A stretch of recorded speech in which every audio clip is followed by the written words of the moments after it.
Our third speaker, Lia Tajcnar, is also from Canada, and she also is now a resident of Australia, and she says that she has finally come out as someone who lives in Canberra and works in clay. She's going to talk to you about using social media to expand your practice and amplify your value through the strategic choice of available social media platforms. Lia.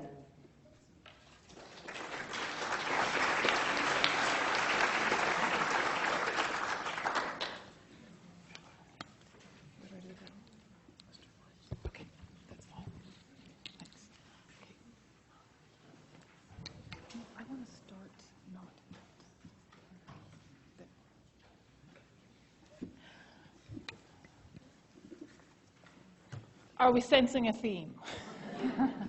All right, I'm going to go through, in order to be on time and to not duplicate what we've already had, a couple of my other slides.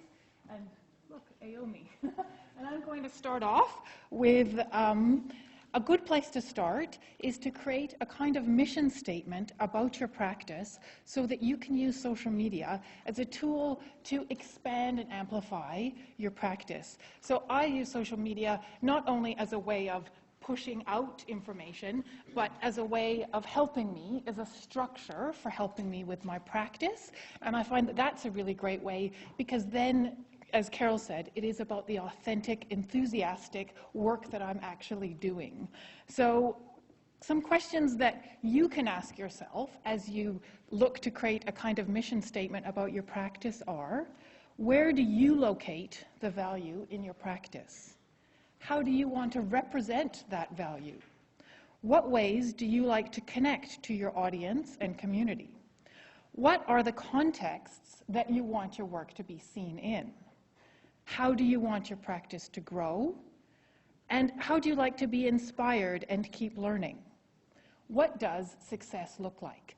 I've been a teacher and a student, and one of the things that really stands out for me coming in and out of those institutions are, what are the structures that can help you when you're out there practicing? So when you're in school, you have a lot of structures created for you which really allow you to flourish. But when you're out there, how can you build and invest and notice what structures work for you and therefore can help you with your practice? So this is just going to be a quick snapshot of one social media platform and how I use it and how it also informs my practice. It's Pinterest. This makes this little Virgo very happy. Beauty and organization. So happy times. When I started using Pinterest, I kind of asked myself those questions, and I really tried to use it in a purposeful way. So for me, it is art and creativity based only. I'm a very happy eater, but all my snack pages are hidden, which is lovely, so that you can really focus on what's important to you. I collect artwork, natural inspiration, technological and creative information in an organized and searchable way. So I want an audience that is both fellow makers and non-makers. So I keep a kind of separation. So if you want creative inspiration on what's amazing in contemporary art, you can look at that. And if you're a maker and you want technical information, that's a completely separate board, so that it's really very organized for people. I make it easy for them when they come. And one thing is that I use this to feed into my practice as well as to expand out. So one of the great benefits that I think you get from studying in art school is that you get to love and understand and appreciate things that are completely outside of your own taste. That is such a great gift. And for me, that really came to the fore. I worked at the art school library, and the best thing was getting this kind of curated little package of somebody else's books that they were returning. And so I got all of this wonderful inspiration about work that I would not have seeked out. So for me, Pinterest as a board of, I follow people who have different tastes to me, and I'm always expanding my practice. So I'm not just using it as a way of telling the world about myself, I'm using it as a structure that informs my practice. And I think within that enthusiasm, I can share that in a much different way than trying to think, oh, how do I do this? Because it's really a vital and interesting part of my own practice. So I'm going to continue on because I want to talk a little bit about a big picture, the big picture, and how we can engage with that. This was a really interesting book that I read by Dan Pink called A Whole New Mind, Why Right-Brainers Will Rule the World. And that's us, you guys. Check out who's at the end of evolution. Our time has come, finally. So he talks a lot about the values that go in hand with this new conceptual age that we already do, and I'm saying, how can we share those with the world? So unfortunately, I don't have time to go into why it's the conceptual age, but I love sharing information, and I will share it with you, whether you want to be shared with or not, if it's new and exciting. So if you want to talk to me after, I can tell you a little bit more about it. But anyways, he says that we've moved from a knowledge-based society to a conceptual-based society. And his question is, am I offering something that satisfies the non-material, transcendent desires of an abundant age? And guess what? We can say yes. Yes, we are. That's really exciting, but how do we show that world? So I think there's been a shift in values, and he talks about the kind of values that the conceptual age is moving towards, and I think that they can be a great framework for talking about how you use social media, how you expand your practice in that way. So the first one he talks about is design. This is Megan Auman, who is a maker and also an art coach. So she uses social media in two different ways. For her website, which she is an art coach, she keeps that on a website, but she is a jeweler, and so she uses Pinterest as a way of showcasing her design. And what she does is she embeds her design in the way that people are pinning and in a way that shows the use. Okay. SYMPHONY. SYMPHONY is the big picture. It combines disparate pieces into an interesting new whole. Everything is multi now, multimedia, multicultural. How do we cross the boundaries between different kinds of work to create new ideas?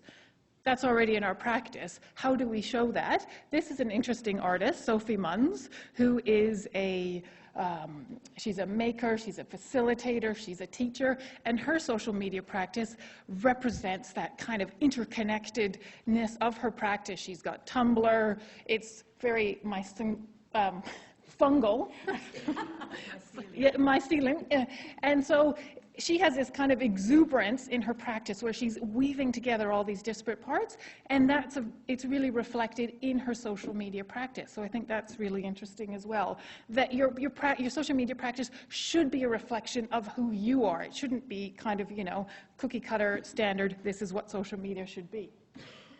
Empathy, Fipu. I think all of his work is so richly imbued with empathy, and then he's able to use social media to expand that empathy and create real outcomes. So that's a really wonderful way of having something that's embedded in his practice and then choosing to use social media to embrace that and create, as we talk about sustainable and how we are responsible makers. I think this is a really kind of lovely example of that.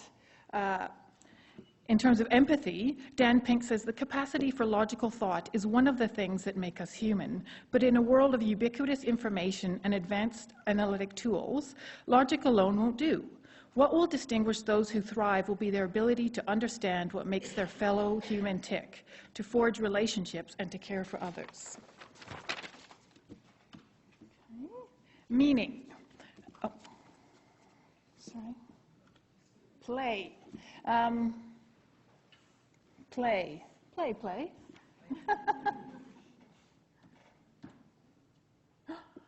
And this is work by Lia Tajcnar. How great is this? This is telling so much about her work, about the hand, about function, about story, and what a joyful way. Play is something that I think is really exciting for us, because we've always had to convince everybody that we're serious and we do hard work, and now we can come out as we're the experts in play. How can we use that in our work? I think this is a really interesting quote by a developmental psychologist. The opposite of play is not work, it's depression. So that's really important. We're great at play. We're the leaders in play. How can we use that? How can we use that in a social media context? And of course, meaning. So this is a website of a maker who is really embedded in place, embedded in nature, and so she tells that story, and she has meaning on her website. So she uses social media to talk about her meaning. And the last one is story, which is, running through it all. I think if ever, this is Joseph Campbell's, the hero's journey. If ever there was a medium that was prime for the hero's journey, I think it's ceramics. We have, the material is the original shapeshifter. The trials and tribulations, we're dealing with, eutectics, expansion, sometimes even atmosphere. And then we have community, which is the mentors. And then you go through the ordeal, and in the hero's journey, you come back with the lesson or the elixir, and, if you're really lucky, a beautiful cup to drink it out of. So tell your story. Thanks.